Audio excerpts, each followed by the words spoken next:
Yes, now look at the names of the different varieties of cloths in the book. Amongst the pieces ordered in bulk were printed cotton cloths called chintz, corsets, or khasa, and hendana. Do you know where the English term chintz come from? It is derived from the Hindi word chint, a cloth with small and colorful flowery designs.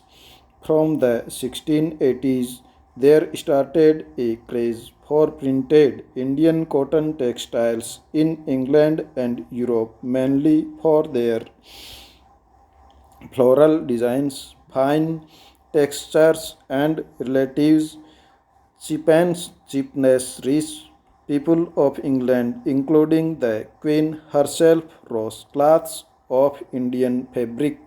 Similarly, the word bandhan refers to any brightly colored and printed scarf for the neck or head. Originally, the term derived from the word bandhana, Hindi, for tying, and referred to a variety of brightly colored cloth produced through a method of tying and dyeing.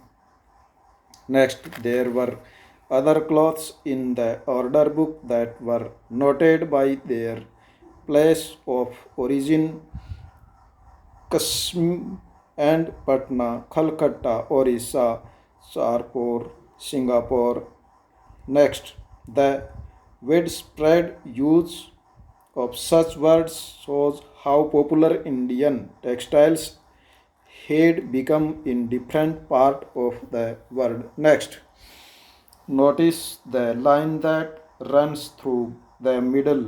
Do you know why in this odhni two tie and dye silk pieces are seamed together with gold thread?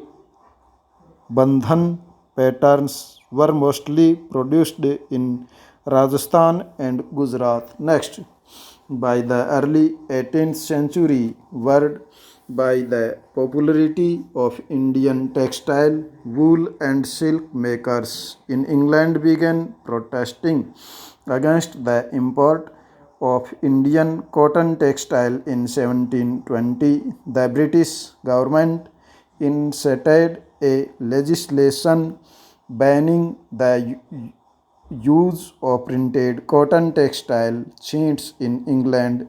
Interestingly, this act was known as the Calico Act. Next, at this time, textile industries had just begun to develop in England, unable to compete with Indian textiles. English producers wanted a secure market within the country by preventing the entry of Indian textiles. The first to grow under government protections was the calico printing industries. Indian designs were now imitated, the printed in England on white muslin or plain unblemished Indian cloth. Next, competition with Indian textile all lead to a surge of technological innovations in England in 1764. The spinning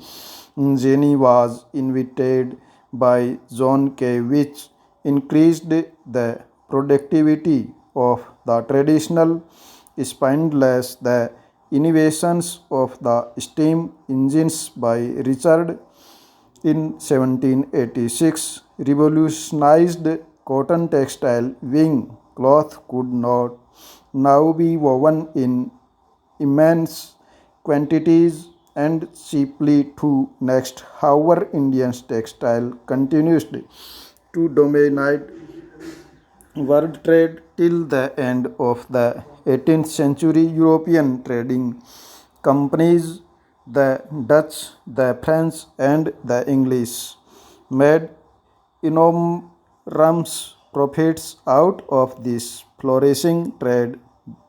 These companies purchased cotton and silk textile in India by importing silver, but as you know, when the English East India Company gained political power in Bengal, it no longer had to import precious metal to buy Indian goods. Instead, they collected revenues from peasants and zamindars and India and used this revenue to buy Indian textile. Next,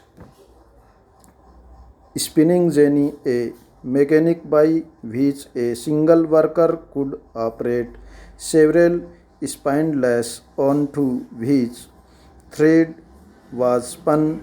When the wheel was turned, all the spindles rotated. Next, activities. Why do you think that act was called up Khaliko Act? What does the name tell us about the kind of textile the act wanted to ban? Next, a sea view of the Dutch settlement in Cochin 17th century. As European trade expanded, trading settlements were established at various ports. The Dutch settlements in Cochin came up in 17th century. Notice the around the settlement stop.